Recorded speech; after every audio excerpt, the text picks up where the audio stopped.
Tim Pembela Demokrasi Indonesia 2.0 mendaftarkan gugatan terhadap Komisi Pemilihan Umum atau KPU, kemudian mantan Ketua MK Anwar Usman, lalu Presiden Joko Widodo dan Mensesnek Pratikno ke Pengadilan Negeri Jakarta Pusat pada Jumat siang ini. Mereka digugat melakukan perbuatan melawan hukum berkenaan dengan pendaftaran Gibran Rakabuming Raka sebagai calon wakil presiden dan putusan MK nomor 90 PUU 21 tahun 2023. Penggugat ialah Petrus Haryanto, kemudian Firman Tendri Masengi, dan Aswar Fargudiama. Ketiganya didampingi kuasa hukum dari Tim Pembela Demokrasi Indonesia atau TPDI 2.0, Patra M. Sen. Yang digugat adalah mereka ketika pendaftaran Gibran sebagai calon wakil presiden pendamping Prabowo, KPU masih menggunakan peraturan KPU nomor 19 tahun 2023. Sebab pendaftaran dilakukan pada tanggal 25 Oktober 2023, namun tetap diterima oleh KPU. Kuasa hukum Tim Pembela Demokrasi Indonesia 2.0 mengatakan seharusnya pendaftaran Gibran diterima KPU setelah ada revisi peraturan yang baru. Inilah pelanggaran hukum yang digugat oleh Tim Pembela Demokrasi Indonesia 2.0. Kemudian terkait gugatan terhadap Anwar Usman, seharusnya ia dinilai tidak duduk sebagai majelis hakim ketika ada perkara 90 PUU tahun 2023. Jokowi dan Pratikno disebut membiarkan Gibran mendampingi Prabowo sebagai cawapres meski dinilai melanggar aturan.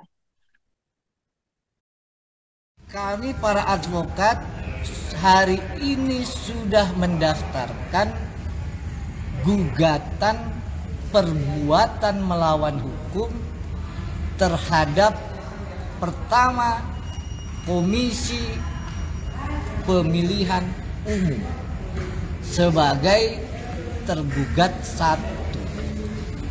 Yang kedua, ya, saya buka halamannya.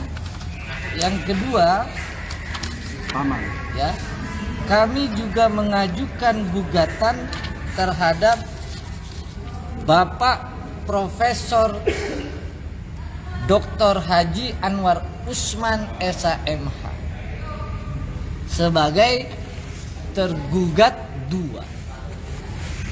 Lalu yang ketiga, kami mengajukan gugatan terhadap Bapak Insinyur Joko Widodo sebagai turut tergugat 1.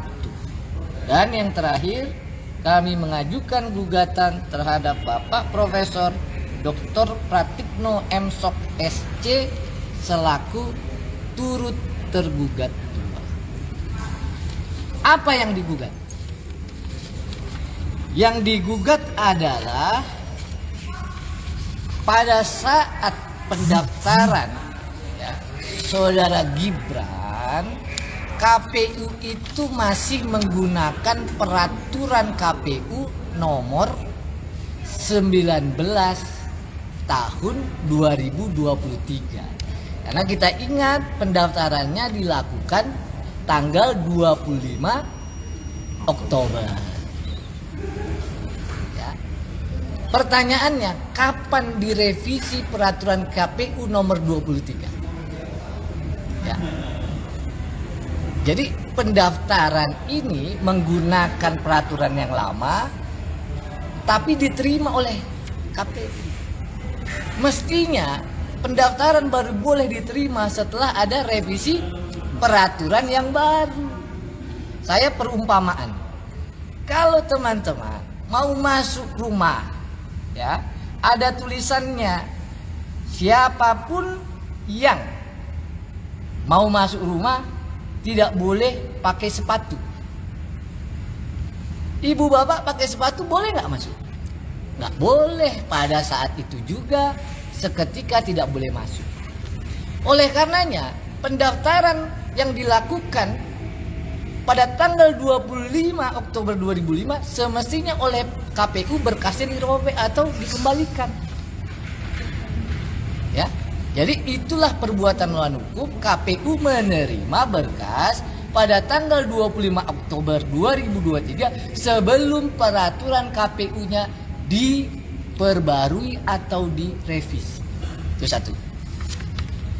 Yang kedua, ya, untuk terkait gugatan dari kita, ya, terhadap Pak Usman. Kenapa? Ada prinsip dasar dari hukum, ya, asas non fiksi. Siapapun dianggap sudah mengetahui hukum saat undang-undang itu dibuat.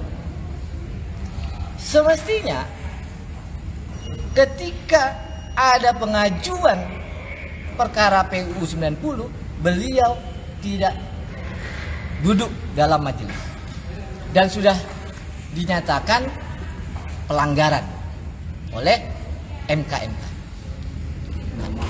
Maka kita ajukan gugatan perbuatan melawan hukum kepada, ya, Bapak Anwar Usman di pengadilan negeri. Nah, yang ketiga, kenapa disebut Pak Petrus, ayahanda dari Gibran juga dibuat turut tergugat?